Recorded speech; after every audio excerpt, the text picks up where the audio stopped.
Најавите дека праволигашот од Штип Брегалница во првото коло ќе угости екипата на Работнички во Кочани се чини ќе паднат во вода. Такво нешто може да се очекува по вчерашната ненајавена посета на представници на Фудбалската федерација на стадионот Никола Мантов, кој при обиколката констатира редица фалинки кои се битни за одигрување на вакви надпревари.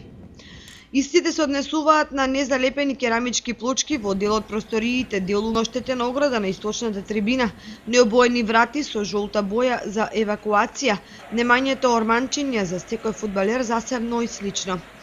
Како последица на последната ревизија се чини дека Брегалница сепак ќе се игра во Штип, а тоа што претходно овој клуб потпиша договор со Согово за изнаемување на стадионот и што градот презеде низа мерки и активности да го доведе во солидна состојба, како да не се зема во обзир. По овој мал скандал околу играњето на Брегалница во Кочани се наметнуваат неколку суштински прашања.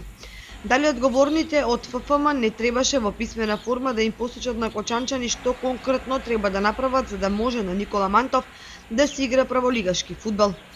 Бидејќи се работи за прв праволигашки надпревари за прво коло од новото првенство, дали не е логично на домакините да им се даде шанса да ја организираат средбата, па до третото коло да се испеглаат констатираните фалинки?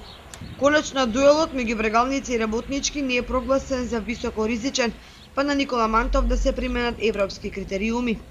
После се на спортската јавност ќе останува да претпоставува дека Брегалница се предомислила околу играњето во Кочани или дека во прашање се некои повисоки интереси.